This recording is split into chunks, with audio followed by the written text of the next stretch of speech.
If you want a bigger back, then you're in the right place. Let's go. All right, let's talk about why unilateral rowing is actually gonna be the MVP of your back day. All right, so if you're stuck only doing dual rows every time you do back, you're probably taxing CNS more than you actually might be growing that target muscle group. All right, but before we get into that, I think it's really important that we dive into what are the main drivers of hypertrophy. All right, number one is actually mechanical tension. So that's going to be the actual force that's pushed into that target muscle in the stretch and contracted positions. And then we've got metabolic stress. So have you ever been in the gym just like muscles feel like they're gonna explode with AKA the pump? That is essentially metabolic stress. It's another very, very important piece of building muscle, especially for hypertrophy purposes. The last component is damage. Have you ever done a leg day and you feel like you're so sore that you can't sit on a toilet or get up a set of stairs for like 5 days? This is the last and probably least important component of hypertrophy, the one we don't really want to shoot for because it's going to set you so far back in terms of recovery that you can't come back to the gym and drive stimulus to the target muscle group again, which is going to then promote more growth. As we know, recovery is an incredibly important component for getting stronger and bigger over time. All right, so brass tacks, why is then unilateral pulling gonna help us grow a bigger back? And surprise, surprise, it is because it's going to help us maximize those two things, mechanical tension and metabolic stress. So let's get into exactly how we're gonna do that. So first let's hone in on mechanical tension because this is where unilateral pulling really, really shines. The first thing that allows us to do is to have an extra bracing point. So by only pulling with one hand, I can use this opposite hand to really lock in and brace here. And contrary to popular belief, you don't need to be doing 3-plate bent over rows to grow your back. What you need to do is get really, really targeted, have really good bracing, and be able to drive a shit ton of acute stimulus into that target muscle group where you can load actually heavier and target that muscle with a lot more force, hence maximizing mechanical tension. The second way I'm able to maximize mechanical tension is through something called biasing. So I'm going to, instead of this is straight on, I'm going to bias out to the side, and you can see that lat turn on and get put into a more advantageous position to drive force. So instead of being here, I lean out and I create better leverage for my lat to drive elbow to hip. So here, I can drive a lot more force than here. I'm fighting the alignment. Here, I'm basically pushing all that tension directly in the lat. So not only am I pulling heavier, but I'm pushing more of that weight acutely into the target muscle group. All right, so now I'm gonna use exactly double the weight, and for fairness, I'm gonna move the bench because I literally can't even pull the weight down with twice as much. And here, because I don't have that advantage of the bracing, I'm getting held down here, but you can see how much stronger I am by leaning out, having that extra bracing point, and be able to drive elbow to hip than being forward over it, same exact weight, and not be able to drive nearly as much with the same exact weight with both hands, technically double the weight because you have the dual handles. So secondarily, let's talk about why unilateral pulling can also increase metabolic stress. So while dual pulling, I'd be stuck here and I have little ability to move with the weight or with the movement pattern to maximize force. What I now can do, have this bracing point, lean out, and I can lead with that elbow, keep tension in the target muscle group under stretch, which as we know is extremely hypertrophic, get an insane amount of stretch pump, and then driving, same thing, elbow to hip, slightly different angle. We are going to get that maximize metabolic stress, that insane amount of pump, because we're getting that huge contractile response, insane negative eccentric load all the way into that stretch. Secondarily, we can also allow us for a lot better what's called scapular traction upon pulling. It allows me to pull the chest open, drive the elbow down and back while keeping tension in the back. The biggest mistake I see, especially with quote unquote ego lifting, is pulling and dropping the shoulder over it and taking it all into the bicep and front delt. If I can be here, maintain that slight elbow bend into the stretch and then pop the chest open, driving elbow back, it's enabling me to keep a lot better contractile force into that target muscle group than being here and going heavier, especially on a dual or compound row. All right, we talked about it, but reason number 3 is to maximize stretch. And this isn't only to maximize hypertrophy, but it's also to maximize your longevity and your health over time. So let's snag these 140s take them for a ride, right? Most people are rowing here, right? It might be a little exaggerated, but you're doing two things. Number one is you're limiting range of motion, which is going to limit motor recruitment.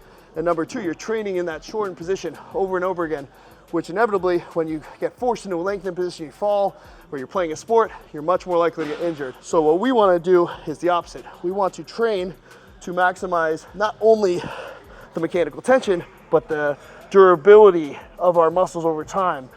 So you see how much more stretch I can get with that proud chest reaching down. And not only is that going to get you bigger, guys, but it's going to keep you from walking around like this. Number 4 is reduce CNS tax. When we are doing dual pulls with very, very heavy weights, usually not brace, let's say a bent over, heavy bent over row, or heavy bent over barbell row, or Smith row, or T-bar row, what we're doing essentially is exerting a ton of energy, which is gonna make it inevitably harder for us to recover and come back and get stronger. So what we want to do is maximize our stimulus to fatigue ratio, meaning the amount of stimulus we're driving in relation to the amount of fatigue that we're building. All right, number 5 is imbalances. So we obviously always are gonna have a side that's more dominant. For me, that's my right side.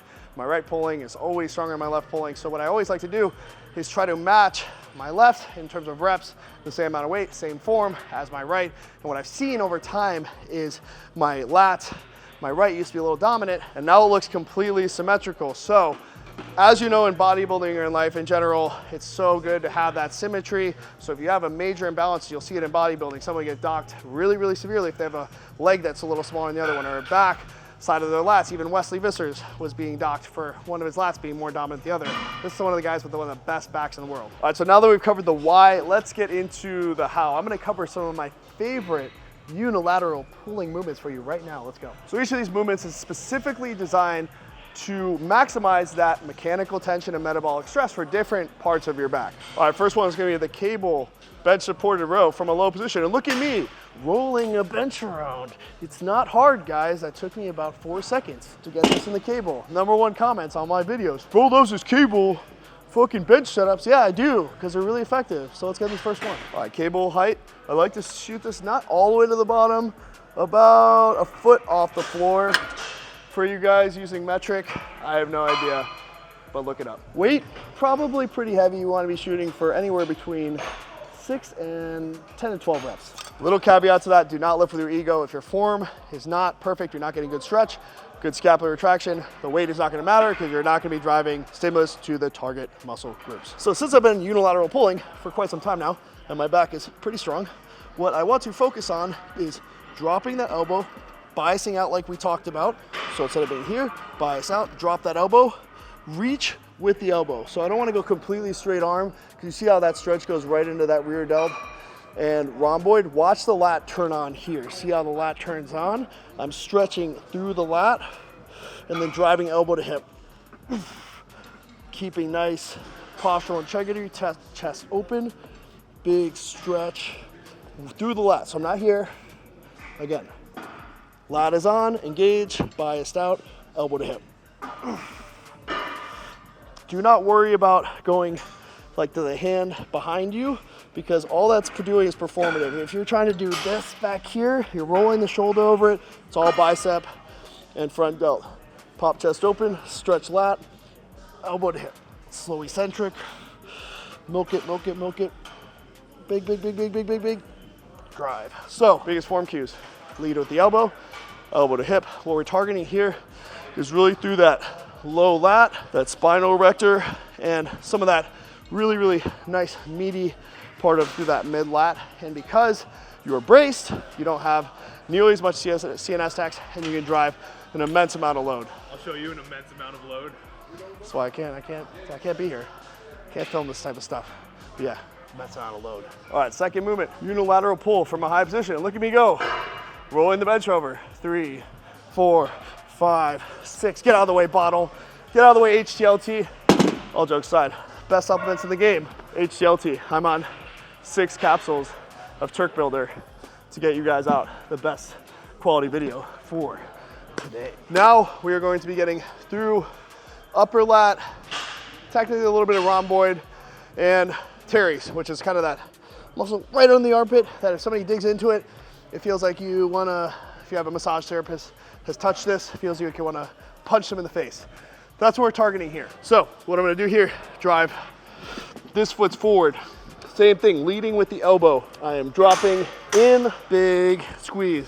Elbow to hip. Again, we were leading with the elbow. Stop thinking about pulling with your hand. That's why I love grips, because it takes some of the thought process out of pulling with your hand. You can think, okay, I'm here, here, and essentially all back movements are some sort of derivative of here. This type of rotation around the rib cage with the lat or with the rhomboid, but it's going to essentially be from the elbow, not from the hand.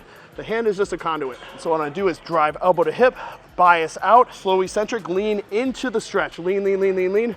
So I can keep contractionary response in the lat, elbow to hip, slow eccentric control. And through the eccentric, I want you to think that you're releasing through your lat. You're not just letting it up slow. You're actually consciously grabbing, digging the lat, and then pushing the elbow forward and getting milking as much of that eccentric through the lat as possible to maximize metabolic stress. Point number 2, we're just getting back into these points over and over again.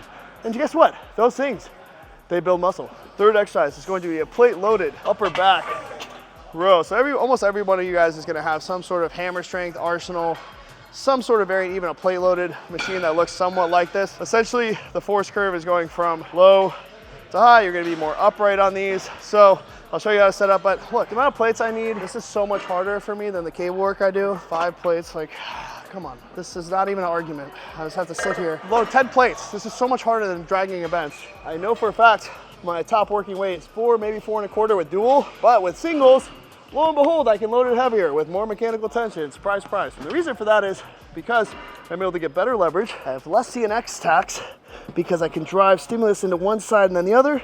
Same kind of setup here. Drop shoulder, chest open, big stretch, leading with the elbow, digging it in.